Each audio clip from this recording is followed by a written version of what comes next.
गृहस्थ आश्रम में रहना है तो शिव परिवार की पूजा अवश्य करो। अगर आपको पति पत्नी में प्रेम चाहिए तो शिव और शिवा पार्वती माँ की शरण ले लो, पार्वती जी और शिव जी की शरण ले लो।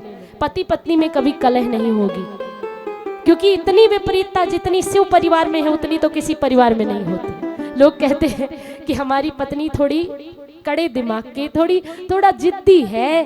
अरे शिव जी की पत्नी को देख, शिव जी तो बैठते हैं, भोले बाबा है, नाम ही इनका भोलेनाथ है, बैठते हैं नंदी पे, और इनकी धर्म पत्नी माँ शिवा पार्वती सिंह की सवारी करती हैं, अष्टभुजी अट्टहास करती हुई दुर्गा।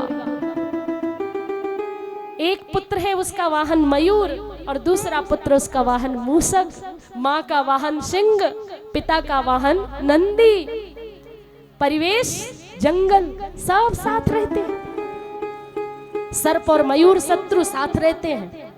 विपरीतता बता रही हूं, परिवार से सीखने वाली बात। सर्प और मयूर एक दूसरे के शत्रु पर साथ रहते हैं एक ही परिवार में। कहते हैं हमारे परिवार में अलग अलग लोग थे इसीलिए हमने परिवार छोड़ दिया। इसलिए शिव परिवार का उदाहरण दे रही हूं। नंदी और शेर एक दूसरे के शत्रु। गौ माता पर तो हमेशा शेर झपटता है। एक ही परिवार में है और दोनों के वाहन है, प्रेम से रहते। ये प्रेम है ना, ये खूंखार पशुओं को भी प्रेम जो है अपने वशीभूत कर लेता है। तो मनुष्य की तो बात ही क्या। ऐसा कोई परिवार नहीं जो तुम्हारे बस में नहीं हो सकता। एक बार प्रेम लुटा कर तो देखो, एक बार सच्चे समर्पण भाव से सेवा करके देखो। तुम्हारी वही माँ जो तुमसे बात नहीं कर रही, वही सासू माँ अपनी बहू की तारीफ करते नहीं थकेगी। एक बार से टाइम से रोटी देकर तो देखो। एक बार जाकर पूछो, माँ घुटनों में दर्द तो नहीं हो रहा? चिंता मत करना, ऑपरेशन करवा दूंगी, भले ही पैसे नहीं, थोड़ा ढाढ़स तो बंधा दो।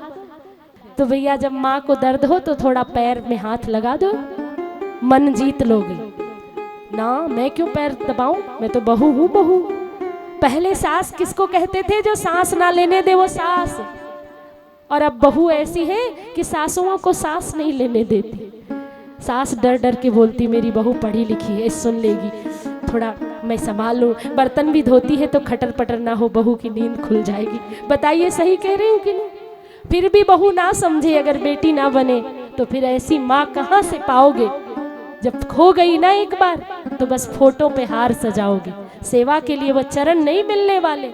इसलिए मैं हमेशा कहती हूँ ये बात कि माता पिता से कीमती इस दुनिया में कुछ नहीं। सब दोबारा मिल जाएगा पर माँ बाप दोबारा नहीं मिलेंगे। ये वो दौलत है जो आपका इन्वेस्टमेंट है, आपकी वसीयत, आपकी विरासत, आपका सब कुछ, आपका आदर्श। तो माता पिता की सेवा करनी चाहिए।